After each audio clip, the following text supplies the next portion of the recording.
Your marriage will never hold in this life.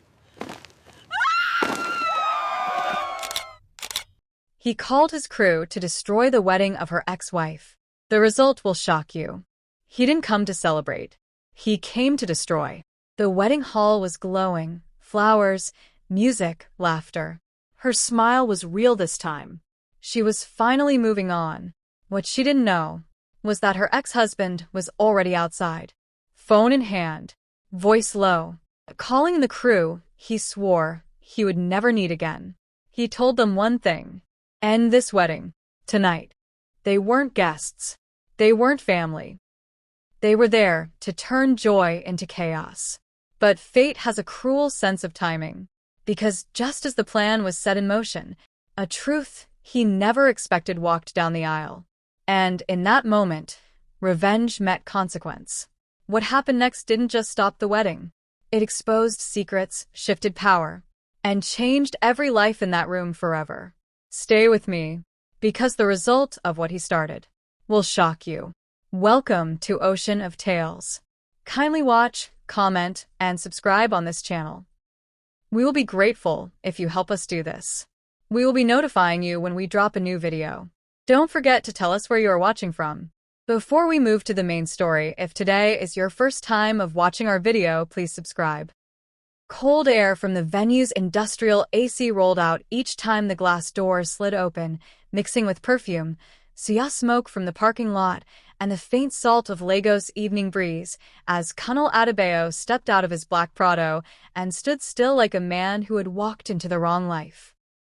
Born in Ibadan to a stern civil servant father and a soft-spoken trader mother, Kunle had built himself into a Lagos name through construction and luxury real estate, the kind of man who sold dreams in Lekki and signed contracts with a pen that never shook, yet tonight his fingers trembled against his phone as if it weighed more than all his properties combined, because the building in front of him wasn't just a hall. It was a reminder that he was being replaced. Bright lights spilled across the entrance like a stage, and beyond the doors, a live band warmed up with sweet highlife riffs that danced over laughter and clinking glasses, while Kunle watched guests in ghillie and suits glide in with gift boxes and proud smiles, each person arriving with blessings, each person walking toward a celebration he had sworn would never happen. He didn't carry a box, didn't hold flowers, didn't even pretend to blend in. His shirt collar sat open like he couldn't stand being choked by anything anymore, and his eyes stayed fixed on the large wedding banner that read, Chioma and Namdi, in gold letters, the name shining like a slap across his face, because the woman he once called his miracle was now someone else's bride. A memory pressed into him the way humidity presses into Lagos skin, dragging him back to the day he met Chioma Okafor, the miraculous way fate had introduced her like a divine joke. It had been an afternoon traffic jam at Ojalegba, horns screaming, conductors shouting, heat rising from asphalt, when Kunle's driver had knocked a trader's tray and oranges rolled everywhere like a sudden accident of destiny, and while people cursed and rushed past, Chioma had dropped to her knees in the dust, gathering oranges with calm hands and a face that didn't fear the world. Kunle had stepped out to apologize, and the moment she looked up at him, sweat shining on her temple, eyes sharp but kind, something in him cracked open, because she didn't flatter him, didn't beg, didn't even recognize his wealth. She simply said, "Oga, I beg help me carry this one," as if he was just another human being. Warmth from that old moment tried to rise inside him now, but it got strangled by the sight of the venue again, by the way security men in black suits nodded at guests like they were guarding a throne, by the expensive cars lined up like silent witnesses to happiness. Kunle's life had been built on control, control of money, control of people, control of outcomes. But Chioma had been the one thing he hadn't controlled, the one person who made him want to be gentle, and that was why losing her felt like losing oxygen. His jaw tightened as his phone screen lit up with unread messages he refused to open, because every apology he once sent had arrived too late, and every excuse had sounded like cowardice even to him. A gust of laughter burst from inside as the doors opened again, and for a split second Kunle saw a glimpse of Chioma's friends. Faces bright, wrists glittering, joy spilling out of them like music. Then the doors closed, sealing the sound away like a secret. Kunle swallowed hard, tasting bitterness at the back of his throat, and glanced toward the side of the building where shadows gathered near a generator hum, the place where men could wait without being noticed. That was where he would stand, not in the light, not among people who believed in new beginnings, but in the dark where plans were made and consequences were invited. His thumb hovered over a contact name saved without emojis, without softness, just one blunt word, Crew, and the longer he stared at it, the more his breathing slowed into something deliberate and dangerous. He wasn't here to cry. He wasn't here to beg Chioma to remember old love. He had convinced himself the wedding was an insult that needed punishment, a performance that needed interruption, a message that needed to be rewritten by force, and the thought of Chioma walking toward another man under blessings made his pride flare like petrol near fire. The screen reflected in his eyes, turning them into cold glass, and he stepped deeper into the shadows where security cameras didn't look too long.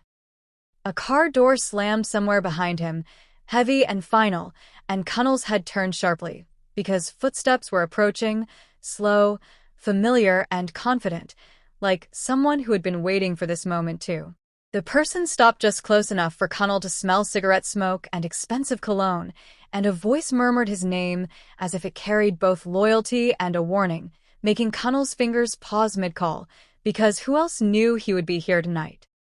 A burst of camera flash lit the hallway inside the venue, and the bright click-click sound stabbed through Kunle's memory like a needle, because it wasn't the first time lights had watched his love fall apart.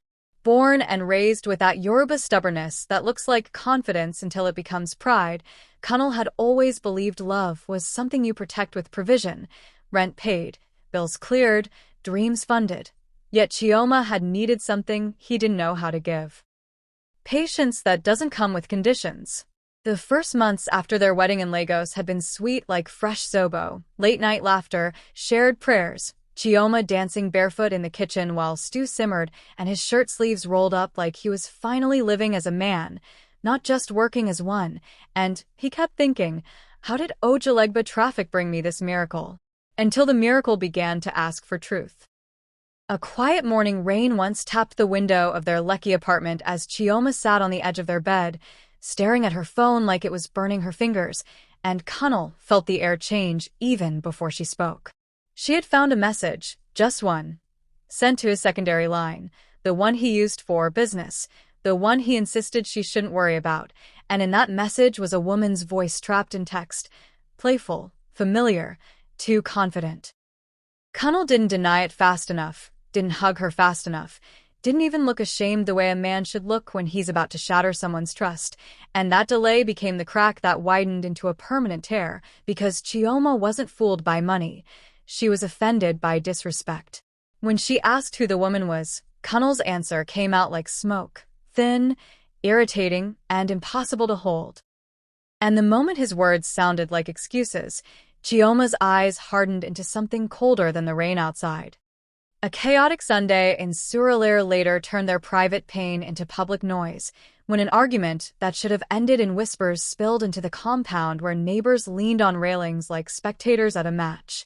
Kunle's voice rose, deep, commanding, used to workers obeying, while Chioma's voice rose too, sharp with betrayal, and the way she said his name, Kunle, carried disappointment that felt heavier than insults. He accused her of disrespect, she accused him of cheating, and every accusation was another stone thrown at the glass of their marriage until an older woman from the next flat muttered, "Aha, see young couple fighting like this," and shame joined the fight like a third person, pushing them to say things they could never take back. When Kunle grabbed his car keys and stormed out, tires squealing, he didn't realize he was teaching Chioma a lesson she would later use to survive. That a man can leave when it hurts, and the world won't stop for him.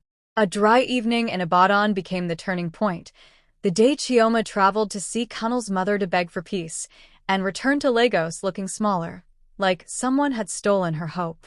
She didn't tell Kunle every detail at first, but her silence was loud, her appetite disappeared, her laughter became rare, and the house began to feel like a place where love had died, but its ghost still walked around. Later, when Kunle finally pressed her, she revealed it in fragments: how his mother had called her too proud, how she was told a good wife endures a man's mistakes, how forgiveness was demanded from her like rent, while accountability was never demanded from him. Kunle should have defended his wife with fire, should have drawn a boundary like a man who truly loved her, but he hesitated, and that hesitation became proof to Chioma that she was alone inside a marriage that promised partnership. A tense night in their sitting room was the loudest death of all, when Chioma packed a small suitcase with trembling hands and Kunle watched her like a man watching his favorite building collapse, unable to move. He tried to speak, but pride tied his tongue. He tried to reach for her, but anger stiffened his arms, and when she finally walked toward the door, he heard himself say something cruel, something meant to win the argument, not save the marriage. And Chioma stopped, turned slowly, and looked at him with eyes that didn't even have tears anymore. That was when he realized she had already cried everything out weeks ago, and what remained was a decision, not an emotion. The door shut softly behind her, but the sound echoed in Kunle's chest like a gunshot, because it wasn't loudness that destroyed them, it was the quiet certainty that she was done. A courthouse morning later sealed it with paperwork and Legos, and the world treated their divorce like gossip entertainment while Chioma treated it like a burial. Friends picked sides, church members whispered, and people who didn't know the full story pretended they did, turning their private heartbreak into a community lesson on marriage patience. Kunle tried to act unbothered, tried to throw himself into projects in Ikoyi and Aja, tried to bury pain under contracts and site meetings, but every time he saw a bride on Instagram, every time he heard wedding drums from a distance, his chest tightened with the same thought: she left me and she might love again. And that thought didn't bring him humility, it brought him rage, because pride hates being replaced more than it hates being wrong. A dull vibration suddenly shook his phone in the shadows outside the wedding venue, yanking him back from memory into the present, as the name Sonny flashed across the screen. An old contact from a past he pretended he outgrew. Kunle's throat went dry as he remembered why that name mattered, because Sonny wasn't just a friend. He was a door to trouble, the kind you don't open unless you're ready to burn something down. Kunle stared at the ringing screen, feeling his heartbeat match the vibration, because if he answered, it meant his plan wasn't just in his head anymore. So, why was Sonny calling first?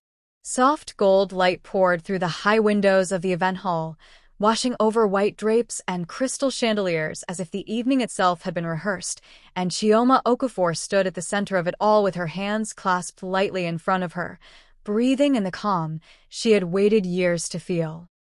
The air smelled of roses, polished wood, and something sweeter: relief. For the first time in a long time, her shoulders were not tense, her smile was not forced, and her heart was not bracing for impact, because today was supposed to be proof that pain could end and life could begin again, even after everything she had survived. Yet beneath the lace of her gown and the soft hum of music, a quiet part of her wondered why peace sometimes feels fragile when it first arrives. A ripple of excitement moved through the hall as guests settled into their seats, and Chioma's eyes scanned familiar faces, friends who had prayed with her during lonely nights, relatives who had argued on her behalf when the marriage collapsed, women who had whispered encouragement when shame tried to silence her. This wedding wasn't just about love. It was about vindication without bitterness, about standing tall without shouting. The ring on her finger felt warm, grounding, real, and as she touched it absent-mindedly, she remembered the nights she cried herself to sleep in a half-empty apartment, wondering if choosing herself had been a mistake, or if endurance was truly the same thing as love, and the thought made her chest tighten just enough to remind her how far she had come. A soft rustle of fabric announced the arrival of Nnamdi Okeke, the man waiting for her at the altar, calm and steady in a way Kunle had never been. Nnamdi didn't fill rooms with noise or dominance. He filled them with presence, the kind that didn't rush or intimidate, the kind that listens before it speaks. He had met Chioma 2 years after her divorce, not in traffic or chaos, but in a quiet Lagos bookshop where rain trapped them inside and conversation came easy, and from that first meeting, he never treated her like damaged goods or a woman to be fixed. He treated her like someone worth choosing every day, and standing there now, his eyes met hers with reassurance, as if silently reminding her that the past no longer owned her. A gentle swell of music filled the hall, violins threading emotion into the air, and Chioma felt a surprising calm wash over her as the ceremony progressed, each ritual unfolding like a promise kept. The officiant's voice floated above the crowd, steady and warm, while Chioma's mind stayed present, anchored in the sound of her own breathing, the weight of her dress, the solid certainty that she was safe here. She believed she had built this moment carefully, brick by brick, protecting it from old wounds, old names, old shadows, and the confidence felt earned, not naive, because she had done the work of letting go. Or so she thought. A subtle shift rippled through the room, barely noticeable at first, like a change in air pressure before rain, and Chioma sensed it without understanding why. Somewhere near the entrance, a murmur rose and fell quickly, the kind people make when they notice something unusual but don't want to disrupt joy, and Chioma's smile faltered for a split second before she forced it back into place. She told herself it was nerves, told herself weddings always came with strange moments, told herself she wasn't going to let old fears hijack a new beginning, but her heart beat just a little faster, tapping against her ribs like a warning she refused to translate. The hall glowed brighter as the sun dipped lower, light reflecting off glass and gold until everything looked almost unreal, and Chioma felt suspended between the woman she used to be and the woman she was becoming.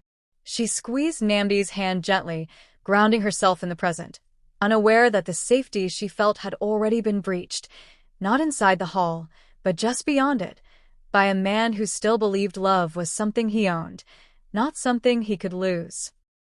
The music swelled again, louder now, covering the sound of approaching footsteps outside, and Chioma smiled toward the future she thought was finally secure, not knowing how close the past had crept.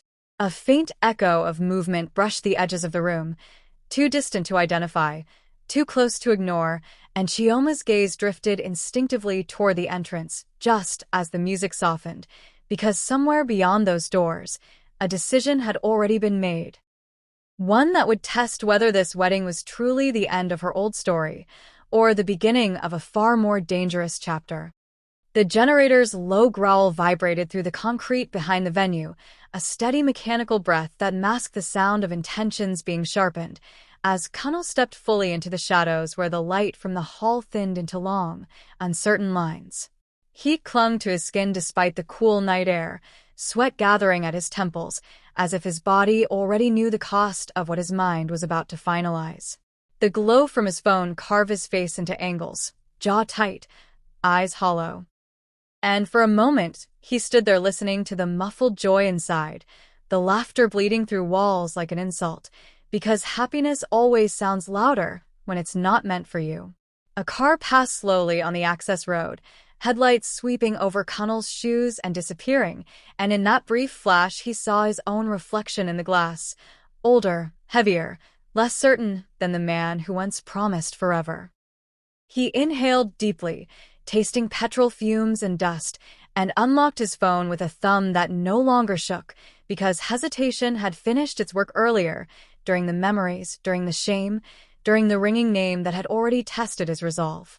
This wasn't a drunk decision or a heat-of-the-moment outburst. It was cold, measured, and deliberate, and that made it more dangerous than rage ever could be.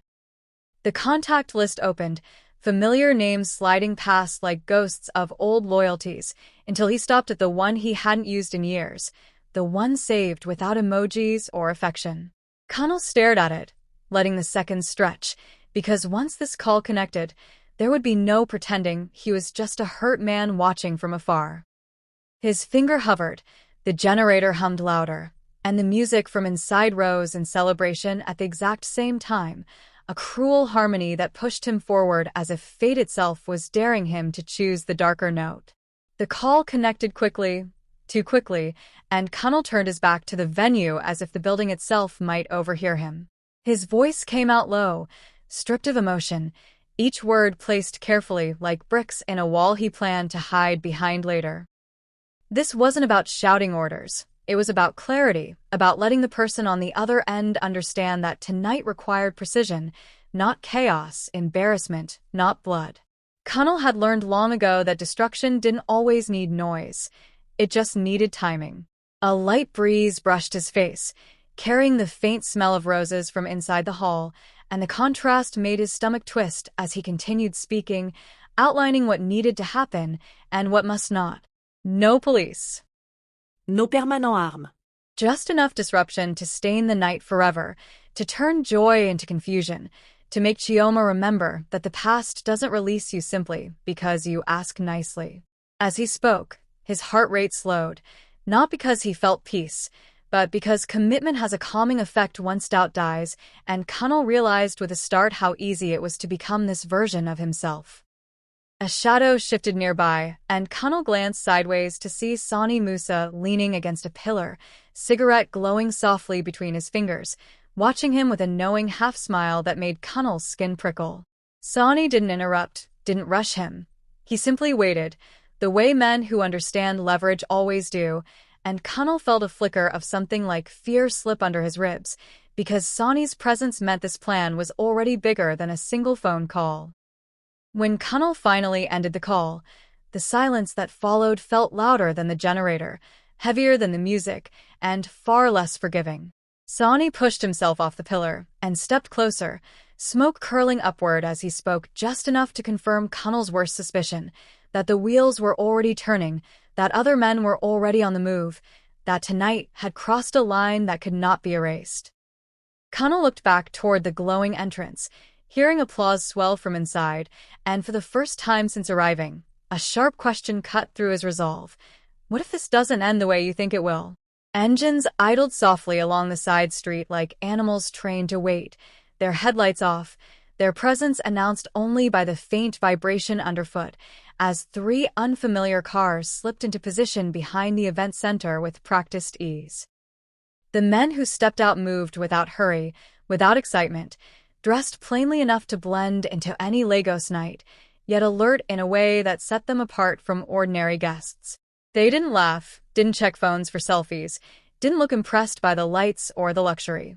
Their eyes scanned exits, corners, faces, measuring space the way hunters measure distance, and the calm in their movements carried a promise that something was about to break. Kunle watched from the shadows as Sani murmured instructions, his cigarette crushed underfoot and forgotten, because business had begun. The men nodded, each one absorbing his role without questions, spreading out as if the venue itself had been mapped in their minds long before tonight. One drifted toward the main entrance, hands loose at his sides. Another lingered near the parking lot where generators hummed and cables snaked along the ground. A third leaned casually against a fence, eyes fixed on the glass doors. None of them needed invitations. Belonging was not something they asked permission for. Inside the hall, the energy swelled with laughter as glasses clinked and chairs shifted, unaware that unfamiliar weight had settled just beyond the walls. A waiter carrying a tray of drinks paused briefly at the entrance, frowning at the men he didn't recognize before shrugging and stepping aside, because Lagos teaches you quickly not to stare too long at things that don't concern you. That small moment passed unnoticed, but it was the first crack, the first sign that the boundary between celebration and intrusion had thinned to almost nothing. Kunle's chest tightened as he realized how irreversible it all felt now, watching strangers position themselves around a moment he once prayed for. The wedding music drifted out again, rich and joyful, clashing painfully with the silence of the men waiting below, and the contrast made his palms sweat. He told himself this was necessary, told himself humiliation was the only language Chioma would understand. Yet even as he repeated the lie, a quiet dread settled in his stomach, because he had unleashed forces that didn't share his emotional limits. A sudden laugh burst from inside the hall, loud and carefree, and one of the men near the entrance tilted his head slightly, as if listening for a cue only he could hear. Sani's gaze flicked toward Kunle, assessing him in a way that stripped away familiarity and replaced it with calculation, and Kunle understood in that instant that control was no longer entirely his. Plans, once set in motion, have a habit of growing their own legs, walking toward outcomes no one fully predicts. As the men continued to wait, still and patient, a ripple of unease brushed against Kunle's spine, sharp and unwelcome, because something about the timing felt off, as if the night itself was holding its breath. He glanced toward the entrance again, the glow of the hall spilling outward like a fragile bubble, and for the first time since arriving, a thought surfaced that chilled him more than regret ever could. What if the people walking into that hall tonight aren't the ones who will walk out the same?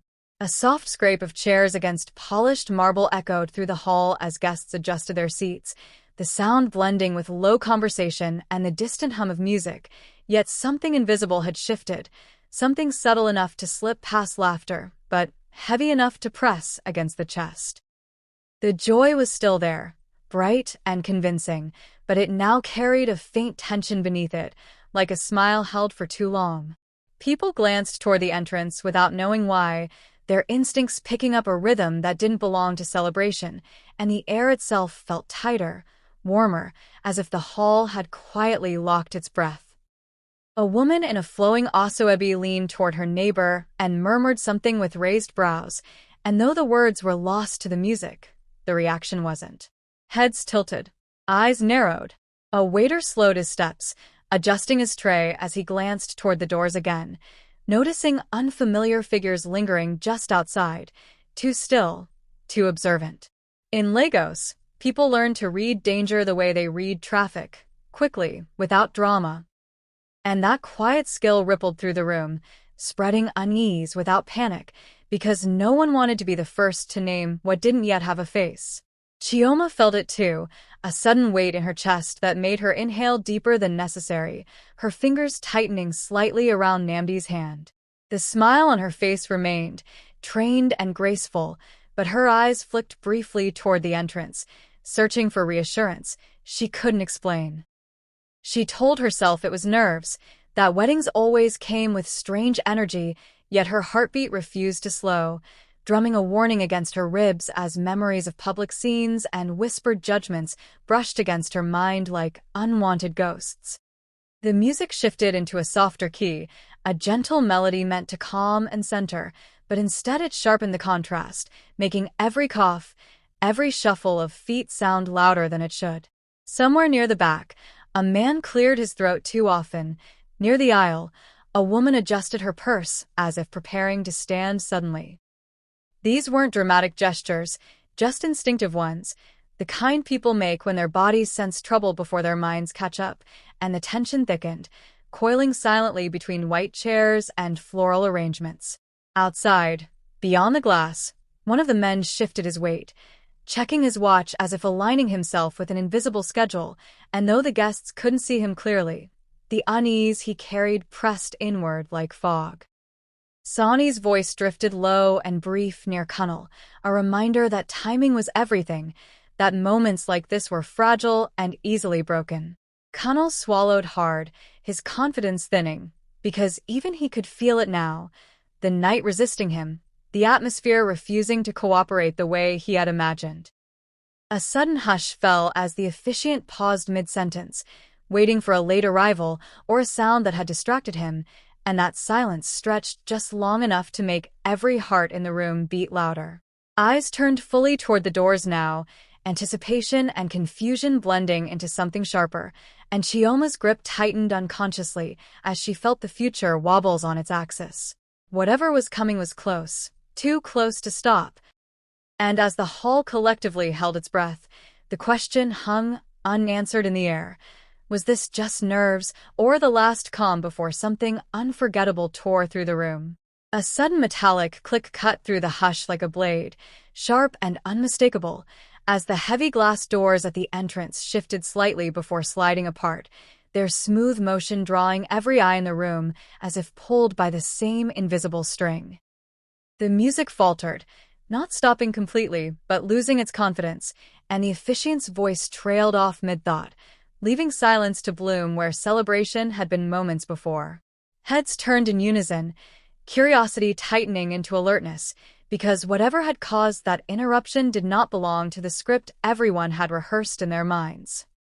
Light from outside poured in unevenly, carrying with it the smell of petrol, dust and night air, and for a split second, the doorway framed nothing but shadows and movement.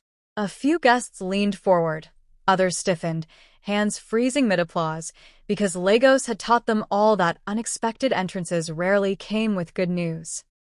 Chioma's heart stuttered as her eyes locked on the door, her body reacting faster than her thoughts, a familiar dread brushing her spine, even as she told herself she was safe, that this was a new life, that fear no longer had permission to speak.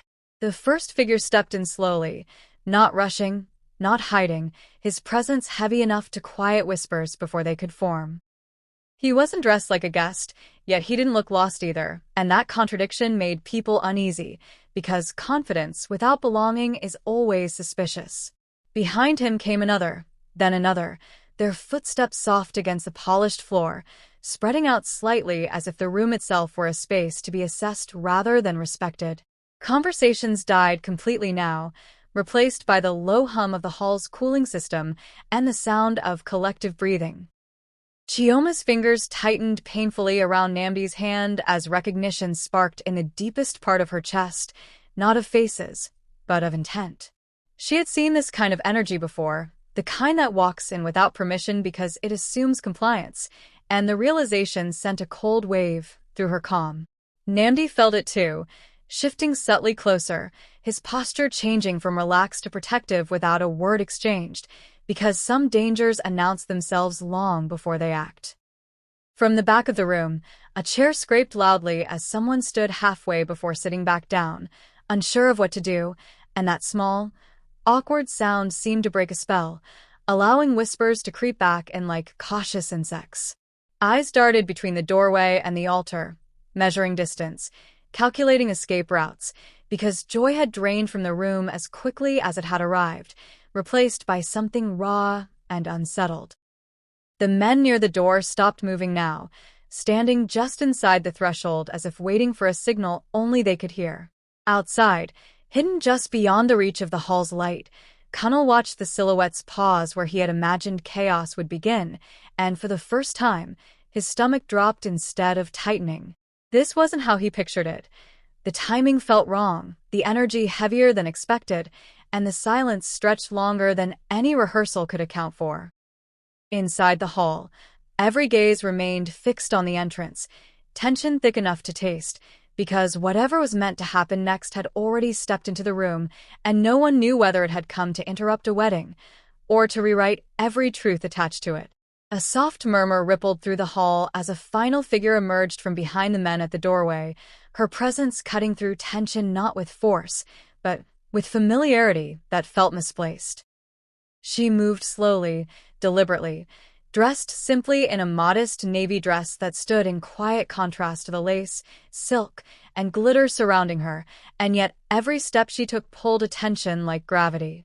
The air shifted again, not toward fear this time, but confusion, as guests searched their memories, wondering why her face felt known, why her arrival stirred something older than the wedding itself.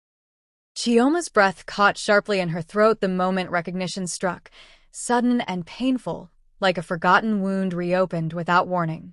Her knees threatened to weaken as the world narrowed to that one woman walking forward with eyes steady and unafraid, because this was not a stranger. This was Zainab, the woman whose name had once hovered at the edges of her marriage like a rumor Kunle swore meant nothing, the woman whose existence had been wrapped in half-truths and dismissive laughter. Seeing her here, now, felt impossible, and yet there she was, real and undeniable, carrying a weight that made the room feel smaller with every step she took. The men who had entered first shifted subtly, creating space for Zainab without explanation, and that silent respect unsettled the crowd more than shouting ever could. Whispers burst out now, sharp and uncontrolled, because people sensed they were standing on the edge of something irreversible. Chioma's mind raced, piecing together fragments she had once ignored. The late nights, the guarded phone calls, the way Kunle flinched whenever certain questions were asked. And the realization hit her with brutal clarity that the truth she had been denied was no longer interested in staying hidden. Zainab stopped several steps from the altar, her gaze sweeping the room once before settling briefly on Chioma, not with hostility, but with something heavier, recognition mixed with apology. In her hands, she held a slim brown envelope, edges worn, as if it had been carried far and protected carefully, and the sight of it sent a chill through Kunle's spine outside, because he knew envelopes like that only appeared when stories refused to stay buried. The hall felt frozen, suspended between breaths, as Zainab lifted the envelope slightly, signaling that what she carried mattered more than the ceremony unfolding behind her. A restless stir passed through the guests as murmurs turned into speculation, some voices rising with gossip, others hushed by shock, because weddings are meant to unite families, not expose secrets. Chioma's chest tightened painfully as 1,000 questions collided in her mind. Why is she here? What does she want? What has been kept from me? And yet beneath the fear, a strange sense of inevitability settled in, as if part of her had always known this day would come, even if she had prayed it wouldn't. Outside, Kunle felt his confidence finally fracture, the careful plan unraveling faster than he could control, because this wasn't humiliation he orchestrated, it was revelation he hadn't prepared for. His heart pounded as the realization dawned that the truth walking down the aisle was not aimed at Chioma alone, but directly at him, and that whatever Zainab was about to reveal would turn his revenge inward. Inside the hall, all eyes locked on the envelope in her hands, the future trembling on its fragile edge, because once it was opened, there would be no returning to what anyone believed just moments ago. A low, collective gasp rippled through the hall as the envelope finally changed hands, the soft rustle of paper sounding louder than any drumbeat could have, because everyone sensed that this was no ordinary interruption. The officiant stood frozen, unsure whether to step forward or retreat, while Chioma's fingers trembled as she held the envelope without opening it yet, her instincts screaming that once she crossed this line, her life would split cleanly into before and after. The room leaned inward, breath held, eyes burning with curiosity and fear, as if truth itself had demanded a stage and refused to be denied. Chioma unfolded the first document slowly, the paper catching the light as names and dates came into focus, and her heart thudded painfully as recognition struck with merciless precision. Her eyes moved faster, scanning lines that confirmed what whispers had only hinted at, connections, timelines, signatures that tied Kunle to Zainab in ways far deeper than an affair, ways that rewrote the story of betrayal she had lived with for years. The second document followed, heavier somehow, its words colder, and when Chioma reached the part she hadn't prepared for, her breath hitched sharply, because the secret Kunle had buried wasn't just about infidelity, it was about a life that existed in silence. A wave of murmuring surged through the guests as comprehension spread unevenly, some people understanding immediately, others catching up through fragments and reactions. Faces tightened with shock, hands flew to mouths, and the room buzzed with the sound of judgment forming in real time. Chioma's vision blurred briefly, not from tears, but from the weight of clarity, because the child referenced in those papers was no rumor or threat. It was real, living proof that Kunle's deceit had extended far beyond her marriage, far beyond her pain. In that moment, she didn't feel anger first. She felt foolish, then strangely calm, as if her body had been waiting years for the truth to finally arrive. Outside the hall, Kunle's knees weakened as the realization crashed over him like a wave he could neither outrun nor swim against. This wasn't the spectacle he had planned, wasn't the chaos he thought would give him relief. This was exposure, raw and unforgiving, stripping away every justification he had clung to. The revenge he imagined delivering had curved back toward him, sharp and precise, because the truth doesn't choose sides, it simply surfaces when the time is right. Watching the hall erupt in whispers, Kunle understood with painful clarity that he wasn't losing Chioma again. He was losing the version of himself he had been protecting with lies. Inside, Chioma lowered the paper slowly, her grip steady now, her posture shifting as if a quiet strength had clicked into place. She looked around the room, not searching for sympathy, not pleading for silence, but standing in the full view of people who now saw the marriage she escaped for what it truly was. The shame she once carried loosened its grip, sliding off her shoulders and settling where it belonged, because this revelation had reversed the moral weight of the past. What once looked like abandonment now looked like survival. As the murmurs swelled into something louder, something unstoppable, Chioma lifted her gaze toward the entrance, sensing Kunle's presence even without seeing him clearly, and in that silent exchange, the final shift occurred. Revenge had met its mirror, and it didn't look triumphant. It looked exposed. The hall vibrated with the energy of a story turning on its axis, and as judgment sharpened and loyalties realigned, one truth stood unchallenged. The night Kunle came to destroy had already destroyed the illusion he depended on most. A heavy hush settled over the hall, thicker than noise, as if shame itself had stepped forward to claim its space, pressing down on every whisper and sideways glance. Conversations no longer needed volume. Judgment moved faster in silence, passed through raised eyebrows, tightened lips, and the careful way people avoided looking at one man even when he wasn't fully inside the room. The wedding guests, once witnesses to joy, had become witnesses to exposure, and the shift was irreversible because nothing spreads faster than truth when it finally breaks free in public. Phones appeared subtly, not held high, but angled low, screens glowing like quiet accusations as messages were typed and sent. Did you hear? Did you see? It's Kunle, and within minutes, the story escaped the hall and spilled into Lagos night, racing through group chats and social circles. Reputations that took decades to build often crumble in seconds, and Kunle felt that collapse even from where he stood, sensing respect drain away like water from a cracked tank. The men he had once commanded on construction sites would hear the story tomorrow, and the thought tightened his chest with a fear he had never known.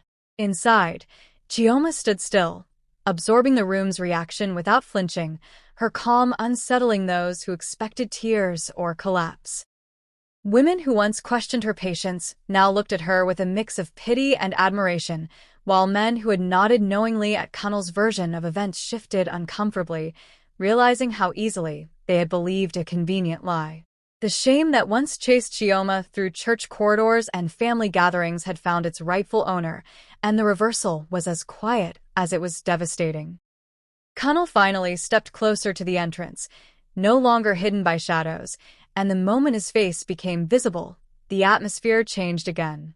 Conversations cut off mid-sentence, eyes darted away, and a subtle clearing formed around the doorway as if people instinctively needed distance from him. This wasn't the dramatic confrontation he had imagined. No one shouted, no one cursed, yet the isolation felt brutal because public rejection doesn't need words to wound deeply. Memories flooded Kunle's mind uninvited, boardroom victories, handshakes, laughter, the pride of being called a serious man, and each memory felt tainted now, questioned by the truth exposed moments ago. Regret rose slowly, not as panic, but as a dull, sinking weight, because for the first time, he saw the full cost of his choices laid bare before strangers who would never forget.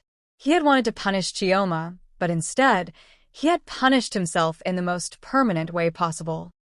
As murmurs resumed, sharper now, Kunle's gaze dropped to the floor, and in that small, human gesture, something inside him finally cracked. The applause meant for love had long faded, replaced by a judgment that would follow him long after the lights dimmed and the hall emptied. Yet even as humiliation burned his skin, a quieter question crept into his thoughts, unwelcome but persistent. Was this the end of his story, or the moment he finally faced the truth he had avoided for years? A slow shift rippled through the hall as people realized the spectacle had ended, and what remained was a decision, raw and exposed, hanging in the open like an unanswered prayer. The men near the entrance eased back instinctively, their purpose evaporating now that truth had done the work violence never could, and the space between Kunle and the altar felt wider than the length of the room. He stood there, shoulders heavy, breathing shallow, suddenly aware that every option left to him carried a cost he could no longer dodge or outsource. A bead of sweat slid down Kunle's temple as he took a tentative step forward, then stopped, because pride and conscience were locked in a quiet struggle inside his chest. Pride urged him to harden, to deny, to turn this into another argument he could bulldoze with money or authority. Conscience whispered something weaker, but more dangerous.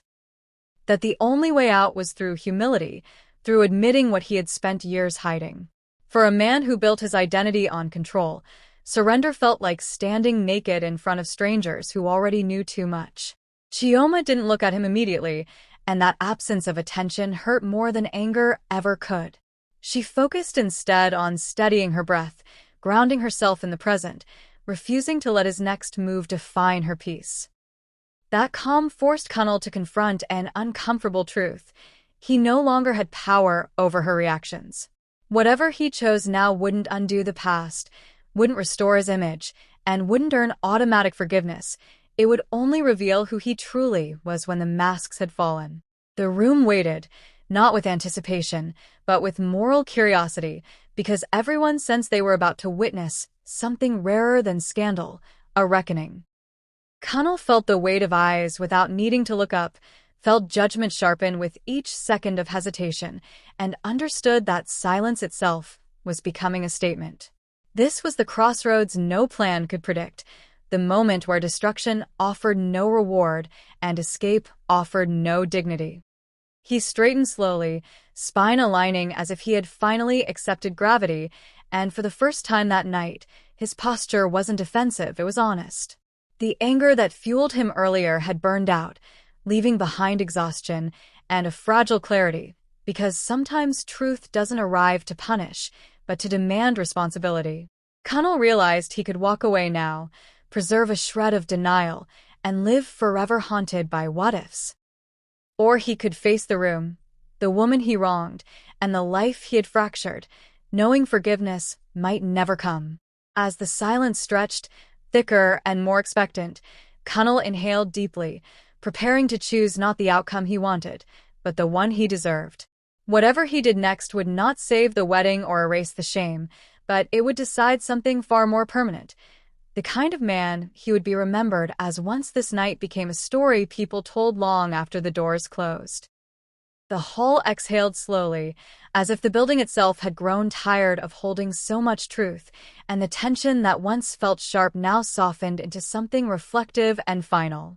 The flowers still stood, the lights still glowed, but the meaning of the night had shifted, stripped of illusion and polished lies. What was meant to be a celebration had become a reckoning, and yet within that reckoning lay an unexpected quiet. An understanding that endings, no matter how painful, often clear space for beginnings no one plans for. Chioma took a measured step forward, not toward Kunle, but toward herself, reclaiming the ground she once stood on in fear. Her face carried no triumph, only clarity, the kind earned through survival rather than victory.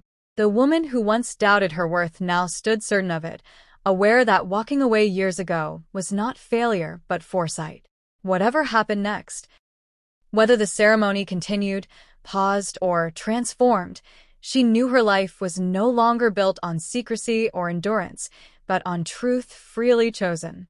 Namdi remained beside her, steady and unshaken, his presence a quiet statement louder than vows. He didn't rush to shield her from the moment or claim ownership of her pain. He simply stood with her, honoring the strength it took to face the past without flinching. In that stillness, something profound settled over the room.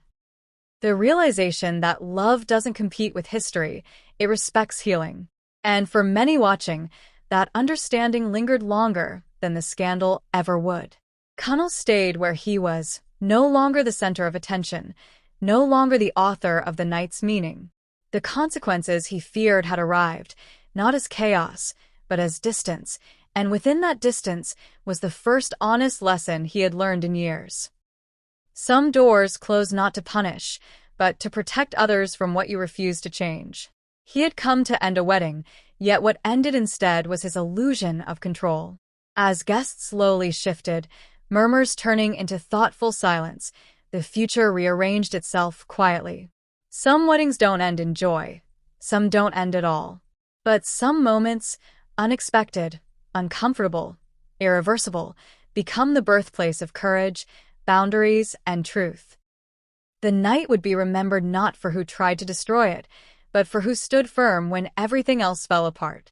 And as the lights dimmed and the doors eventually closed, one question lingered, now passed to every viewer watching. When truth finally shows up at your door, will you try to destroy it, or will you let it change you?